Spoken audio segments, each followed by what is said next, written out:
তিনি কিছু কথা বলেছেন। আমরা সেই কথাগুলির ব্যাপারে আপনাদের একটু মতামত জানবো চট করে। একটা আমি তাকে উদ্ধৃত করছি, বিডিআর হত্যাকাণ্ড নিয়ে জেনারেল ওয়াকারুজ্জামান বলছেন যে একটা জিনিস আমাদের সবসময় মনে রাখতে হবে, এই বর্বরতা কোনো সেনা সদস্য করেনি, সম্পূর্ণটাই তদানীন্তন বিডিআর সদস্য দ্বারা সংগঠিত, ফুল স্টপ।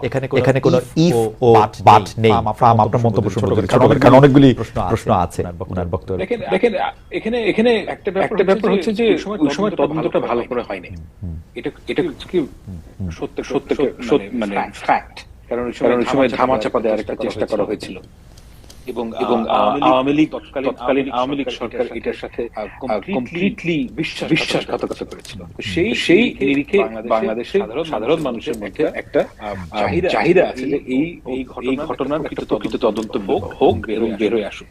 আমি তার সাথে সেই যে আকাঙ্ক্ষা সেই আকাঙ্ক্ষার সাথে সম্পূর্ণ একমত যে এই কারণ বুঝতে হবে যেখানে অনেকগুলো পরিবারের বিশাল ত্যাগ রয়েছে এবং তারা গ্রিভড এবং তাদের যে বিচার পাওয়ার আকাঙ্ক্ষা এটা স্বাভাবিক এবং সেই বিচার পাওয়ার আকাঙ্ক্ষা থেকে আমাদের সম্মান করা উচিত। সেই সম্মানের আঙ্গিকে আমি বলতে চাই যে এই বিচার পুনঃতদন্ত হওয়া উচিত, এতে কোনো সন্দেহ নেই। কিন্তু উনি যেটা আমার অনুমান উনি এটা আমি নিশ্চিত আমার রিডিং অফ দ্য ইভেন্ট যে উনি এটার সাথে যে অন্য পক্ষের কোন একটা বৈদেশিক পক্ষের যে যোগাযোগ এটাকে সম্ভবত অ্যাড্রেস করার চেষ্টা করেছেন। সেই জায়গাটায় উনি নাকচ করে দিয়েছেন বলে আমার আমি তার মন জানি না। তো সেটা যদি হয়ে থাকে সেটা ভিন্ন আলাপ। কিন্তু আমি সম্পূর্ণ যারা শহীদ পরিবার তাদের সাথে সম্পূর্ণ একমত যে এই ঘটনার তদন্ত হওয়া উচিত। আমি একই বিষয়ে আমি একটু জুলকারনাইন স্যার আপনার কাছে আসতে চাই। স্যার আপনি নিশ্চয়ই বক্তব্যটা শুনেছেন, সেক্ষেত্রে তিনি বলেছেন যে বিচার প্রক্রিয়া যাদের শাস্তি হয়েছে তারা অপরাধ করেছে বলে শাস্তি হয়েছে। 51 জনের ব্যাপারে তার কাছে কিছু রিপোর্ট গেছে, তার মধ্যে তিনি তার থেকেও বেশি করেছেন তিনি বলেছেন। আপনি তার বক্তব্য সম্পর্কে কি বলবেন? জি ধন্যবাদ খালিদ ভাই। আজকে বাংলাদেশের সেনাবাহিনী প্রধান জেনারেল ওয়াকারুজ্জামান যা বলেছেন ওনার ভাষণে, বিশেষ করে বিডিআর এর বিষয়ে, আমার বিডিআর এর বিষয়ে আমি বলতে পারবো যে যারা অপরাধ করেছে তারা শাস্তি পেয়েছে, এই কথাটা উনি যথাযথভাবেই বলেছেন। এখানে আমি কোনো ভুল অথবা কোনো অসঙ্গতির কোনো কিছু আমি দেখছি না। কারণ যারা এখানে শাস্তি লাভ করেছেন তারা বিভিন্ন রকমের অপরাধে যুক্ত ছিলেন। তারা হত্যাই করেছেন তা না, তারা এখানে বিভিন্ন নারীর সম্ভ্রমহানি করেছেন, তারা ধর্ষণের মতো ভয়াবহ অপরাধের সাথে জড়িত ছিলেন। এখন বিচার প্রক্রিয়াটা যখন চলে তখন আমার জানা মতে অনেকের মান সম্মানের কথা এবং সামাজিক অবস্থার কথা চিন্তা করে তাদেরকে যে ধর্ষণ করা হয়েছে এই কথাগুলো উজ্জ্ব রাখা হয়। অনেকে স্মল আর্মস এবং এক্সপ্লোসিভ এর মামলায় অ্যারেস্ট দেখানো হয়। সুতরাং ইন এ ব্রডার পার্সপেক্টিভ এটা যে সঠিক হয়েছে অথবা বিচার যে আপনার শাস্তিগুলো যে দেওয়া হয়েছে, শাস্তি যথাযথভাবে দেওয়া হয়েছে বলে উনি যে মন্তব্যটা করেছেন, এখানে আমি কোনো ভুল কিছু দেখছি না। ওকে, নেক্সট প্রসঙ্গ। স্যার আপনাকে ধন্যবাদ। ফাহম আব্দুল সালাম, আমি আপনার কাছ থেকে জানতে চাইবো যে সেনাপ্রধান একটি প্রসঙ্গ বলেছেন, আমি একটু প্যারাফ্রেজ করি জিনিসটাকে, যে র্যাব, ডিজিএফআই, এনএসআই এরা প্যানিকড অবস্থায় আছে।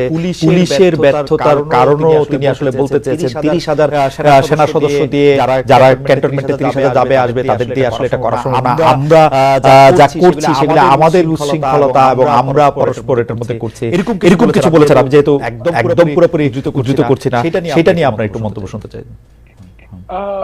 কথাটা তো সত্যই, মানে ব্যাপারটা হচ্ছে যে আমরা একটা এক্সট্রাঅর্ডিনারি ফেজে আছি এবং এই এক্সট্রাঅর্ডিনারি ফেজে থাকার কারণে কিন্তু মিলিটারির একটা যে ক্যাপাসিটি সেটা ভীষণভাবে হ্যাম্পার্ড হয়েছে। এটা কোনোভাবেই মানে অস্বীকার করার উপায় নেই। মিলিটারির কাজ তো রাস্তায় না, এবং এই কাজটা করছেন তারা এবং এটা একটা লিমিট আছে, একটা জায়গায় কিন্তু থামতে হবে। আমি সেটা বলি যে আমাদেরকে নরমাল সিস্টেমে ফেরত আসতে হবে। আমাদের পুলিশিং একেবারে ডিপ্লিটেড, পুলিশিং এর কোনো ক্ষমতাই নেই। সেই অবস্থা থেকে আমাদের উন্নতি হচ্ছে, ল এন্ড অর্ডার অবস্থা খুবই বাজে।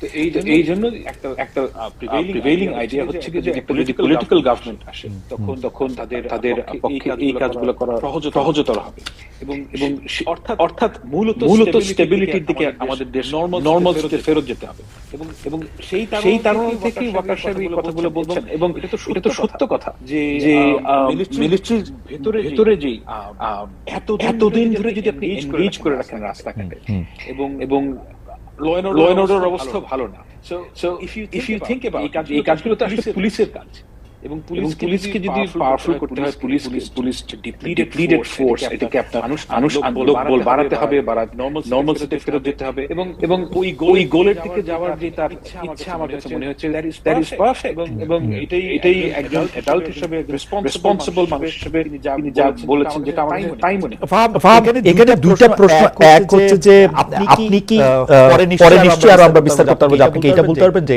কেন যে কাজ পলিটিক্যাল গভর্নমেন্ট পারবে সেইটা নন পলিটিক্যাল গভর্নমেন্ট কেন পারবে যদি এটা আইন শৃঙ্খলার ব্যাপার হয় এক, আর এইটা আগে একটু এটা আগে জি ফ্যান্টাস্টিক কোয়েশ্চেন। মানে বাংলাদেশের সরকার বাংলাদেশ এমন একটা রাষ্ট্র যেটা ডিজাইন ফর পলিটিক্যাল গভর্নমেন্ট এবং এটা নন পলিটিক্যাল গভর্নমেন্টকে এই দেশ গভর্ন করা সম্ভব না। কেন না আমি ছোট্ট করে উদাহরণ দিই, যেটা হচ্ছে আমাদের অন্তর্বর্তীকালীন সরকারের চাইতে অনেক বেশি পাওয়ারফুল এবল গভর্নমেন্ট ছিল 2007 সালে তত্ত্বাবধায়ক সরকার 2007 সালে।